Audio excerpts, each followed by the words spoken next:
This is Jettset, a glam metal band that totally rocked the 80s. They released just a single album, Boyz Will B Boyz, released in 1988. This album is like a time capsule of the era, packed with catchy hooks and killer guitarists that scream glam. Tracks like One Way Affair and Learn What to Say really captured the spirit of the time. Even though they only dropped one album, Jettset left a mark on the local Anaheim, California music scene. So yes, this is Jettset. I spent the last 6 months digging up everything I can about the band, and honestly, there isn't much out there. Almost no documentation and barely any mentions online. The way I actually found Jettset was through a YouTube upload of their Boyz Will B Boyz music video, posted by the band's guitarist Mick Thode. I dropped a comment there and eventually managed to get in touch with them directly. From there, the real search began. I got access to a Dropbox folder containing all 10 songs the band made, including 3 live/demo recordings.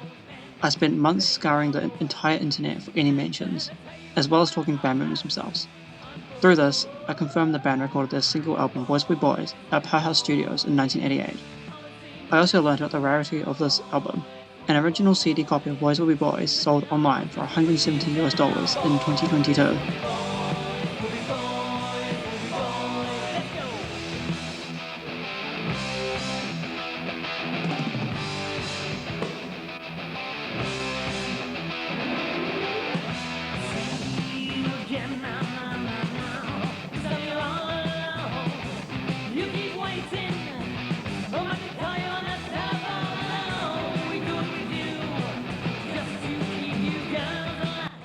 Now I'm going to play a couple of clips from a couple of the songs I really like on this album.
Now, Jettset played the same venues as massive bands like Metallica, Motley Crue, Poison.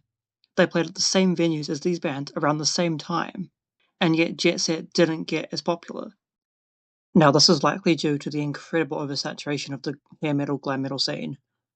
By the time Jettset came into the scene, there was hundreds if not thousands of bands in the scene already, but it is still very interesting that they got to play the same places at the same time as these huge bands, like Guns N' Roses, one of the most popular bands of all time at this point. They played the same places at the same time. What I'm about to play is a recording of a Jettset song played live somewhere between 1984 and 1988, before they released the album.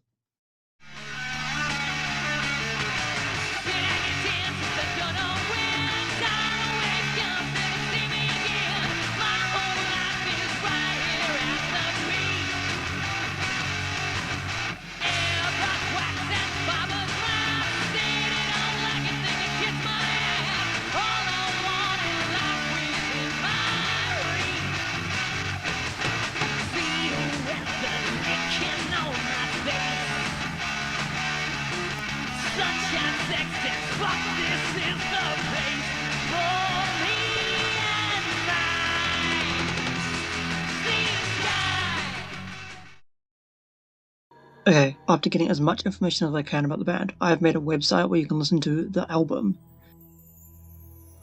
I also asked on the Jezebel's Anaheim, California Facebook group if anyone remembered the band. This post got 45 likes and like 20 comments, proving the fact that people from the scene remember this band fondly. Some mentioned seeing Jettset live at Jezebel's, Gazari's, or other clubs in the scene. It's clear that Jettset left an impression. Even decades later, people remember them. They might not have blown up worldwide, but in their time, place, local scene, they were somebody. Their music mattered to a whole community. So, here's the thing. Bands like Jettset shouldn't just vanish.